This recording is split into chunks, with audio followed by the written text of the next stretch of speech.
Welcome to the History of North America. I'm Mark Vinette. The establishment of the Roanoke Colony in Virginia was an attempt by Sir Walter Raleigh to found the first permanent English settlement in North America. The English settlement was built on Roanoke Island in what is now coastal North Carolina. The mysterious disappearance of the colonists remains an enigma to this day as we continue our search for the lost colony of Roanoke.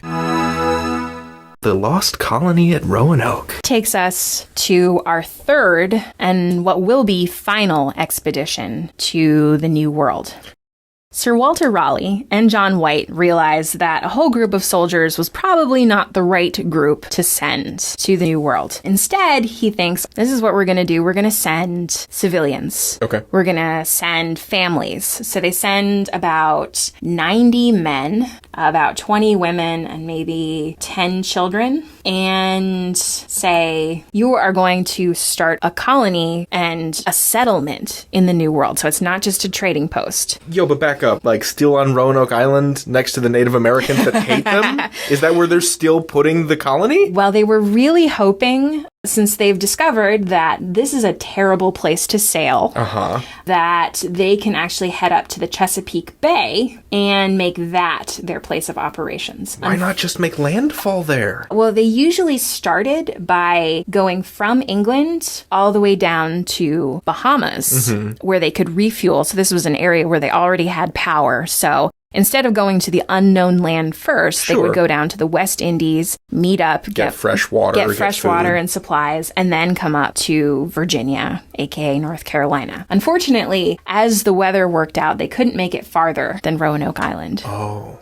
So they are hanging out with what they hope are their friends, the Secatans, and right after they get there, one of the English colonists is murdered by probably a Secatan person. And it's because they say to their translators, we don't have enough food. You're going to steal more food, and we just can't have you here. I mean, it's obvious that they brought women and children. They're intending to stay, and the Native Americans have decided that the English are not to be trusted. So this is just like a whole series of tragic diplomacy by ultimatum movements, right? Yeah, it's really interesting because I think there are a couple of places here where things might have gone very differently. You can see the inflection points if both sides decided not to play hardball with each other so much. Yeah, there's so many places here where ships get lost or they got grounded on the shoals outside North Carolina so they can't get more supplies, or later storms will prevent reinforcements.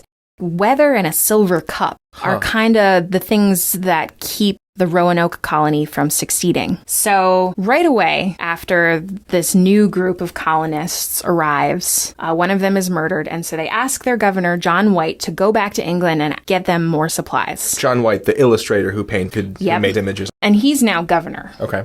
He's the only one of the original Raleigh's 11 who's still part of this venture, so he's now moved up in the ranks.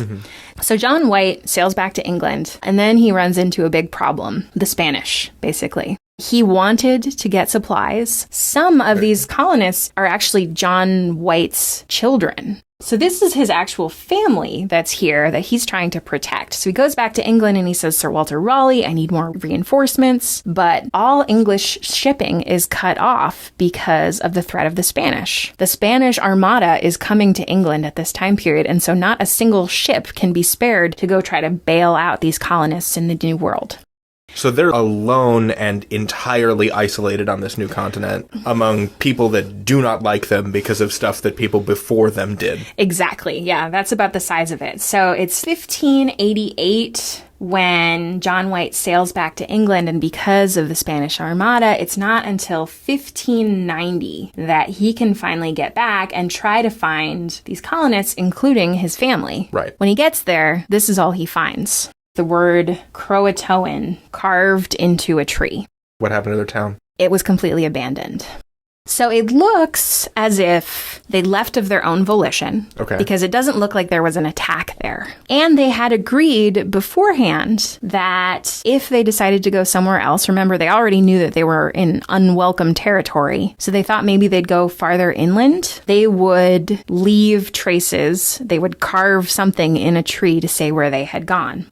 Unfortunately, another storm hit, and so John White was forced to leave and go back to England without ever going to see the Croatoans, this other Native American tribe, along with their town called Croatoan, to see where the rest of his family and the rest of the colonists were. Did he ever return in his lifetime? No, he did not. Oh, that's heartbreaking. So he never found out what happened to his family, and technically, we never found out what happened to the lost colony at Roanoke, but there's some pretty good evidence about what might have happened to them.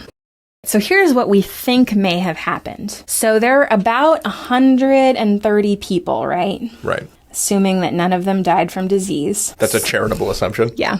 Not all of them could have gone to see and live with the Croatoans, because they were a much smaller tribe than that, so they could never have been all supported by these people. What we think happened is that some of them went to live with the Croatoans who are along the coast, so if John White comes back, then they can connect up with him again.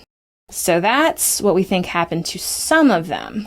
We also think that some of them went further inland to a more stable environment around what is maybe called Mary Hill, about 50 miles inland from Roanoke Island. Okay. Today, Mary Hill, North Carolina. And we think some of them may have gone north. So here's the evidence about these various things. Yeah, how do we know that these colonists went there? When John White was sailing to Roanoke, he saw big fires along the coast where the Croatoans lived. So we think the English may have been there trying to signal them, but he went straight to Roanoke and then, because of his troubles with his ship, had to go back to England. So there's strong evidence there. Also, later, an Englishman heard a legend from the people who lived in that region that some of their ancestors had been white people and they had English coins. So I think it's probably safe to say that some of them did actually intermarry with Croatoans and lived there for most of the rest of their lives. The ones who went north we know about because John Smith, the captain of the Jamestown colony in 1607, met up with some Native Americans who told him that there had been white people living in the area who had lived peacefully among the Native Americans until just recently when they were massacred by the Powhatans. Powhatan was the father of Pocahontas, right? So there's some overlap here. So he was trying to get the lay of the land, how the local people felt about the English,